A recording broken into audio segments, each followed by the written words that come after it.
श्री स्वामी समर्थ. मासिक पाळीच्या काळात कोणती कामे करू नयेत. मैत्रिणींनो, एकदा माता लक्ष्मी आणि भगवान विष्णू क्षीरसागरात शेषनागाच्या पलंगावर विसावलेले होते. तेव्हा लक्ष्मीने भगवान विष्णूंना विचारले, हे परमेश्वर, आज माझ्या मनात एक शंका निर्माण होत आहे. माझ्या या शंकेचे निराकरण फक्त तुम्हीच करू शकता. भगवान विष्णू म्हणतात, अरे प्रिये, तुझ्या मनात जी काही शंका असेल ती न डगमगता मला विचार. मी तुझ्या सर्व शंकाचे निरासन करेल. हे देवा, कोणत्या शापामुळे स्त्रियांना मासिक पाळीच्या वेदना सहन करावे लागतात? माझा दुसरा प्रश्न असा आहे की प्रभू, मासिक पाळीत असलेल्या स्त्रीने कोणती कृत्ये कामे करू नयेत ज्यामुळे तिला अपराधी वाटेल? भगवान विष्णू म्हणतात, हे देवी, आज तू मानवजातीच्या कल्याणासाठी खूप चांगला प्रश्न विचारला आहेस. तुमच्या या सर्व प्रश्नांची उत्तर देवशर्मा यांच्या प्राचीन कथेतून मिळेल.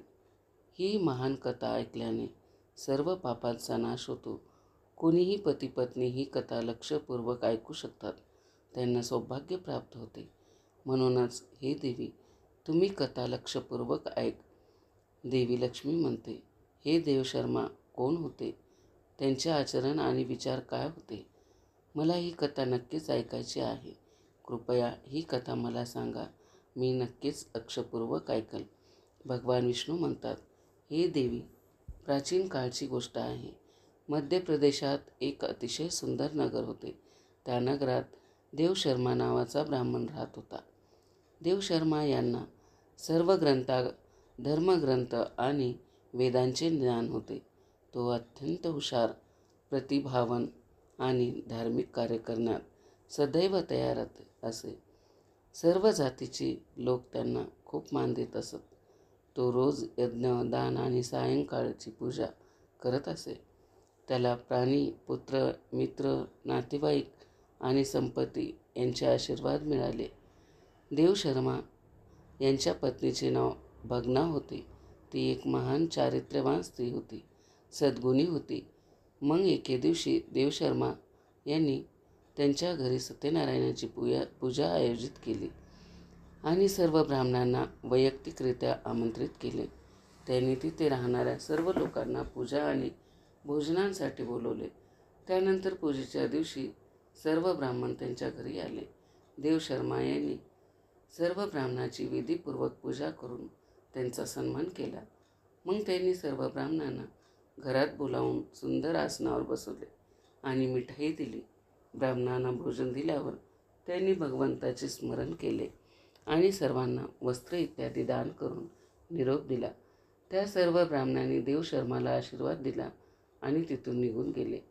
त्यानंतर त्यांनी आपले कुटुंब आणि मित्र अनेक दिवस भुकेलेल्या लोकांना जेवण दिले. अशा रीतीने सगळ्यांना जेवण करून पूजा आटपून देवब्राह्मण आपल्या घरच्या दारासमोर उभा राहिला. तेव्हा त्याला एक कुत्री दिसली आणि एक बैल आपल्या घरासमोर बोलत आहेत. जेव्हा त्या ब्राह्मणाने कुत्री आणि बैलाची संपूर्ण कहाणी ऐकली तेव्हा त्याला खूप आश्चर्य वाटले. ती कुत्री आणि बैल त्याचे आईवडील होते, जे मागील जन्माच्या पापामुळे या जन्मात कुत्री आणि बैल बनले होते. मग तो ब्राह्मण मनात विचार करू लागला, हे दोघे खरे माझे आईवडील आहेत, जे प्राण्यांच्या रूपात माझ्या घरी आले आहेत. या दोघांना कोणत्या कारणास्तव अशा सजीवांचे शरीर मिळाले? आता त्यांच्या उद्धारासाठी मी काय करू? असा विचार करून ब्राह्मणाला रात्रभर झोप लागली नाही आणि तो रात्रभर देवाचा विचार करू लागला. त्याने स्वतःच्या पालकांचा विचार केला. मग त्याला आठवले की मोक्षाचा उपाय फक्त वशिष्ठ ऋषी सांगू शकतात. म्हणूनच सकाळ होताच देवशर्मा स्नान इत्यादी कामे उरकून वशिष्ठांच्या आश्रमात पोहोचले. आश्रमात येतात वसिष्ठ ऋषींनी देवशर्मा यांचे स्वागत केले. वसिष्ठ ऋषी म्हणून लागले, हे श्रेष्ठ ब्राह्मण, तू आज आमच्या आश्रमात का आला आहेस? तू उदास दिसतो. तुझ्या दुःखाचे कारण काय आहे? मला सांगा. देवशर्मा म्हणतात, हे मुनीश्वर, मी तुम्हाला नमस्कार करतो. तुमच्या दर्शनाने आज माझा जन्म सफल धन्य झाला. हे मुनीश्वर, आज मी तुमच्याकडे शंका घेऊन आलो आहे. कृपया फक्त तुम्हीच मला या दुःखातून बाहेर काढू शकता. मी अत्यंत दुःखी आणि अशक्त झालो आहे. वसिष्ठजी म्हणतात, हे ब्राह्मण, दुःखी होऊ नकोस. तुझ्या मनात कोणतीही शंका असली तरी न डगमगता विचार. मी तुझ्या शंकाचे नक्कीच निराकरण करीन. मग देवशर्मा म्हणतात, हे मुनीश्वर, काल माझ्या घरी सत्यनारायणाची पूजा ठेवली होती आणि अनेक ब्राह्मण आणि भुकेल्या लोकांना मी अन्न दिले. विधिवत पद्धतीने देवाची पूजा केली. तेवढ्यात एक कुत्री आणि एक बैल माझ्या दारात आली. दोघेही माझ्या घरासमोर उभे राहून बोलत होते.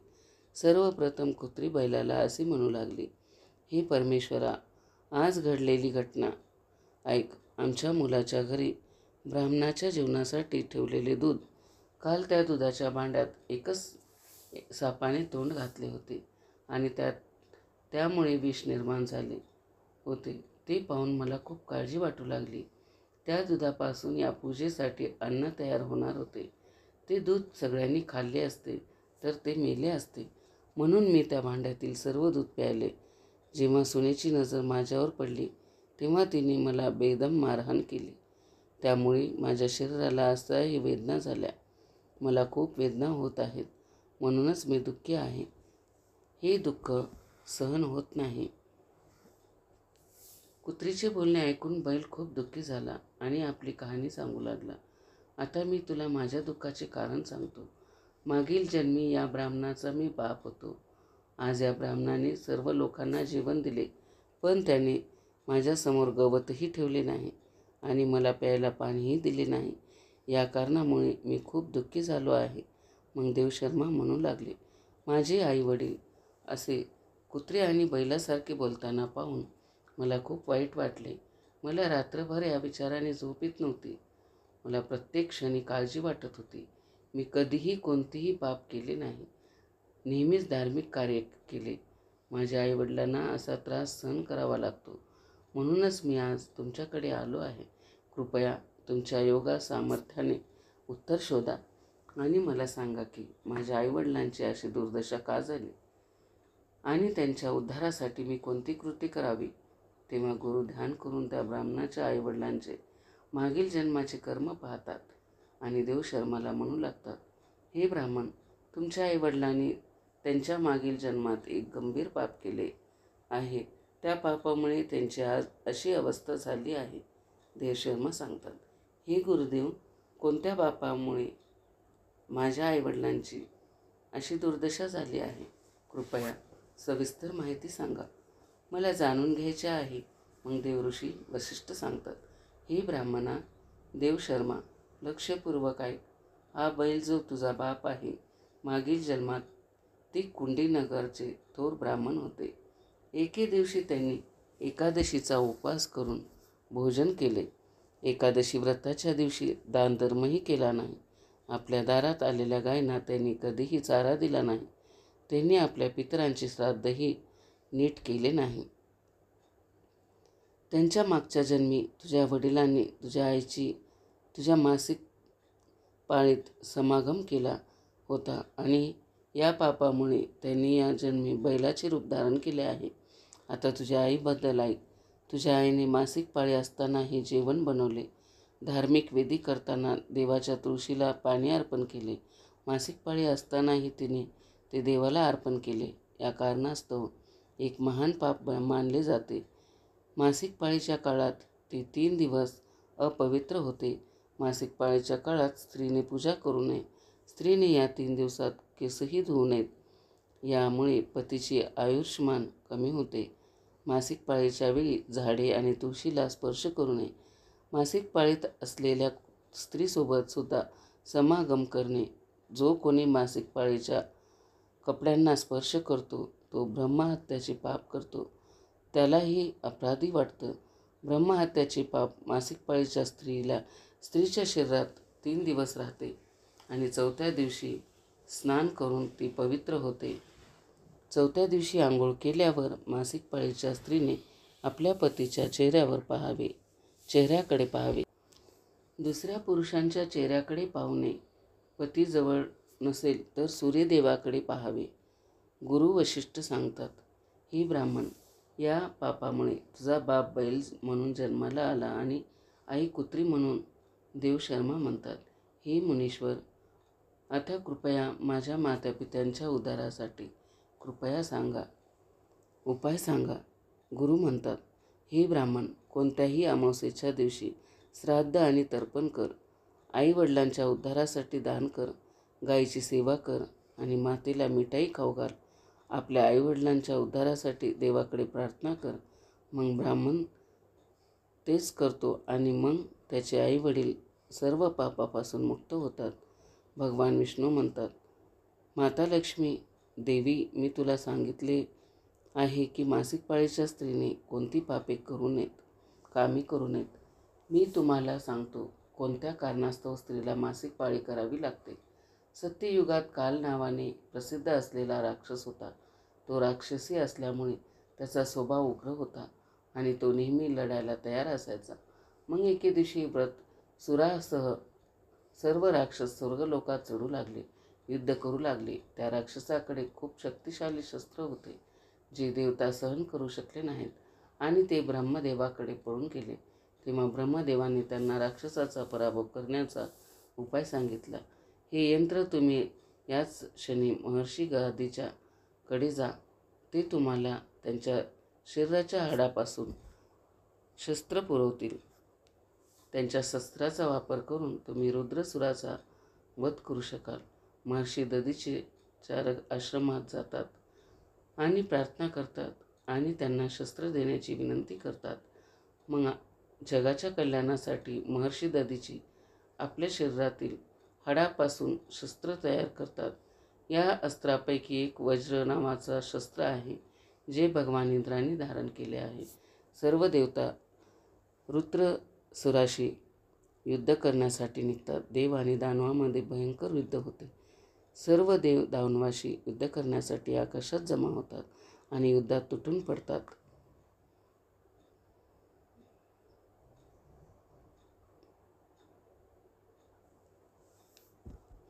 अग्निदेवाला आगीच्या हल्ल्याने जबाबदाऱ्या पेलायला लागतात.